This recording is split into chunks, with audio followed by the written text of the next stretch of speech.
यह एक ईमानदार पुलिस इंस्पेक्टर है जिसे रंगाराव के गुंडों ने पकड़ लिया है। और यह है पालघर का खतरनाक गुंडा मंगल लोहार, जो रंगाराव का आदमी है। ईमानदार पुलिस वाले को जान से मारने के लिए उसे पकड़कर पेड़ से बांध दिया गया है। मंगल लोहार उसके दोनों हाथ काटने वाला था। तभी उसका आदमी बोला, भाई ये क्या कर रहा है? इसे हम नहीं बल्कि अन्ना मारेगा। अन्ना? मंगल लोहार बोला, हाँ तू बिल्कुल सही बोल रहा है, इसे अन्ना भाई ही मारेगा। यह है अन्ना, जो पालघर का एक खतरनाक जंगली डॉन है, जिसका नाम सुनते ही पालघर के पूरे पुलिस स्टेशन में डर फैल जाता था।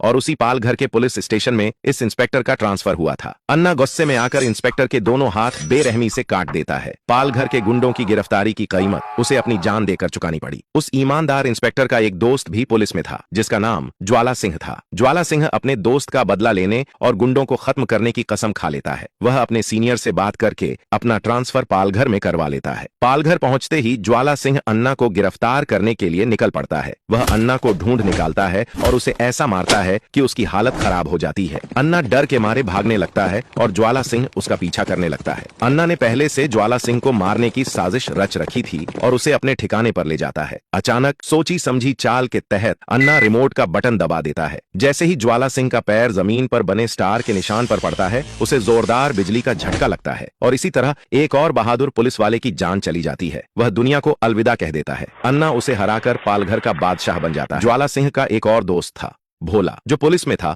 लेकिन बहुत डरपोक था। एक रात ज्वाला सिंह की आत्मा भोला के सामने आती है और सारी सच्चाई बताती है। भोला गहराई से सोचता है और अपने दोस्त का बदला लेने की ठान लेता है। वह भी अपना ट्रांसफर पालघर में करवाकर अन्ना के अड्डे पर पहुंचता है। भोला अन्ना को पकड़ लेता है और उसे बुरी तरह पीटने लगता है। अन्ना फिर से डर जाता है और भागते हुए भोला को अपने जाल में फंसाने की कोशिश करता है। वह उसे उसी जगह ले जाता है जहां जमीन पर बिजली वाला स्टार बना होता है। लेकिन इस बार भोला जैसे ही वहां कदम रखने वाला होता है, वह अचानक रुक जाता है, क्योंकि उसके शरीर में ज्वाला सिंह की आत्मा पहले ही समा चुकी थी। अन्ना यह देखकर हैरान रह जाता है और सोच में पड़ जाता है कि यह कैसे हो सकता है। तभी भोला के शरीर में समाये ज्वाला सिंह ने अन्ना को जोरों से मारना शुरू कर दिया। अब आप कमेंट करके बताइए, क्या अन्ना को छोड़ देना चाहिए या उसे मार देना चाहिए? कमेंट में यस या नो लिखकर बताइए।